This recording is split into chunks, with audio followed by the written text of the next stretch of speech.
Welcome to my channel, Bestias. I hope you learned something useful here.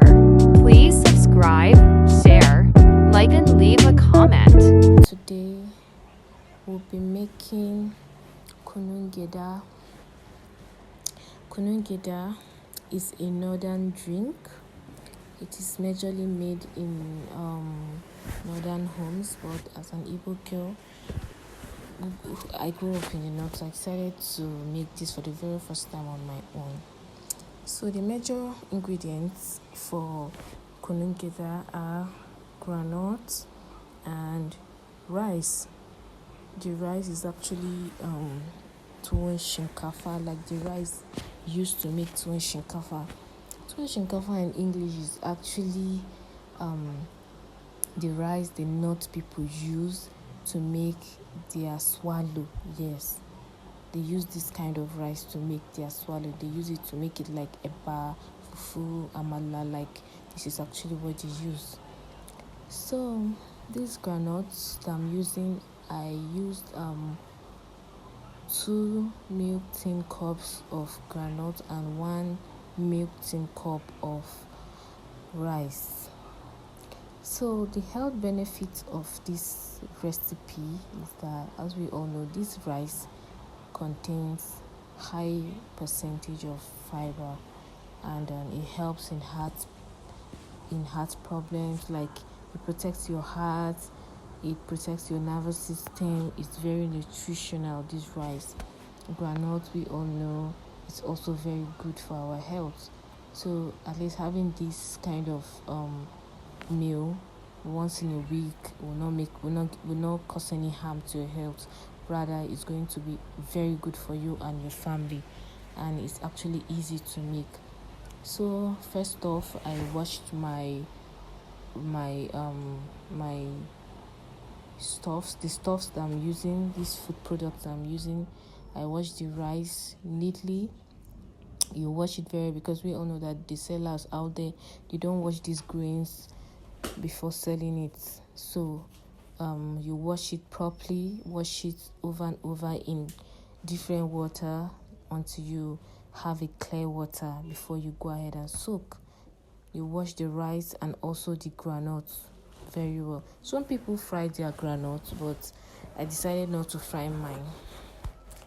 So after washing, I went ahead to soak. Let's talk about the essence of soaking this product. You soak these groundnut and rice because when using your blenders at home, you need it to be so smooth. You need it to come out as milky as it can. You know how milk is when you dilute it in water. That is how you need this to come out. So I soaked mine for over 12 hours.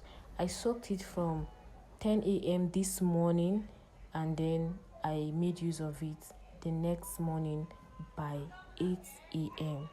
That was how long I soaked mine, and my dear, it came out very well.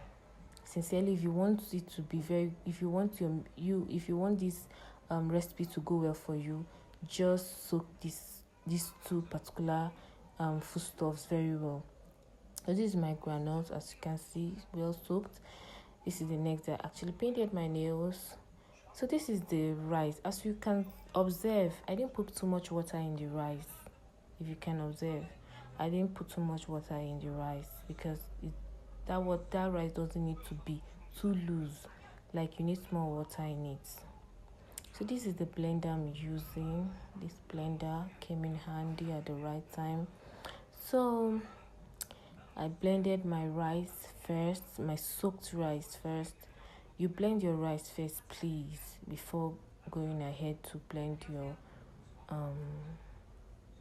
groundnut to avoid contamination of your rice.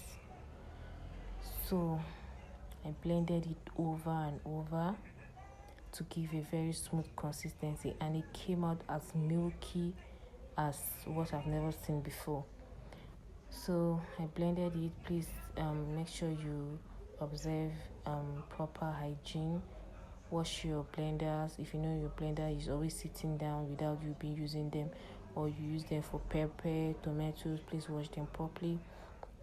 So I blended it over and over and over and over, and it came out very, very, very, very smooth. Very smooth. This is why you need to soak your rice and your groundnut very well, so it can come out as smooth as possible. So this is it. Just like milk. There's no blended anything inside. This is the base of the blender, nothing. So I went further to blend my groundnut. I was actually blending it. It's already blending, and I was adding with the water, because groundnut produces a lot of chaff. You see that groundnut as it's small like that, it's more chaff after soaking it and blend it. To just be increasing the blender will be getting, the one in the blender will be getting thicker. I added extra water so that it can blend well. So this is it. Don't measure the amount of water, the quantity of water you use in blending the groundnut, because you're going to sieve. There's chaff in the groundnut, but you won't sieve your rice, so it's just the groundnut. So my blender came with a siever. I don't have a sieve. I was like, what will I do? I realized it came with a sieve in the carton. So this is me trying to know how to fix it. So I later found how to fix it, and my dear, I was so happy. I fixed it, and in the opening on top of here, I simply just poured in the blended groundnuts into the sieve, into the middle, yes, and the juice came out. It just came out smoothly, leaving only the chaff in between. Yes, it came out smoothly. I was so happy for this. It came out smoothly. So, but if you don't have this kind of blender, you can actually, after blending, or you can actually just put it in a cheese bag. Is it cheese cloth they call it, that we use to sieve our akamu, or your normal plate sieve that has just, the sieve you can use to sieve this kind of, so that chaff will not go through. So this went well. I sieved all, and it came out perfectly fine. Please ensure you observe proper hygiene in doing all this.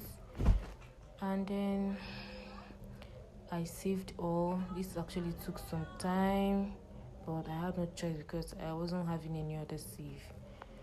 So after doing all this, I went ahead and cooked it on fire. This is it coming out smooth like milk. This is how it's supposed to come out. Smooth, no chaff, nothing. Clean and neat. So this is the groundnut juice. I went ahead and cooked it on fire. Ensure you stir while it's on the fire, because when it starts boiling, it will bring out foam like you're cooking spaghetti. But you continue stirring and stirring and stirring. Yeah, you stir, don't close it, don't go far away, just be there and stir. So to add more flavor, more sweetness to the stuff, to this kunu gyada I'm making, we add rice. This is normal rice. This could be your foreign local rice, but your normal rice that you cook on Sundays. Yes, you wash it very well and add it to the boiling groundnut that is on the fire. Mind you, we've not added our blended rice. This is just the raw rice. You add it just to give more flavor and that green nature into the something. So you stir. You add that one when it's boiling and allow it to cook for some time. So this is the blended rice that we first blended, as we all can remember. So you stir it because it must have settled down. Stir it, and pour it into the boiling groundnut on the fire. Pour it into there. This serves as the thickener. As you're pouring it, you observe that the kunu gyada on the fire begins to thicken. It will thicken. So the more you add your rice water, it will make it extremely thick. So I think you use it ratio 1:2. and it will give you a good consistency. As this came out, very okay. I love this consistency, because we know that when it gets colder it will become thicker. So I think ratio 1 to 2 is okay. So this is me, I've served it. You can take it with sugar, you can add coconut flakes, you can add your debino, that's dates, you can add your honey. It will go well. You can even take it without sugar, it's still nice. This is very nutritional, and I hope you enjoyed today's trial, and I hope you try it. Please tell me in the comment section if you tried and how you prepare it on your own. Thanks for watching. Bye.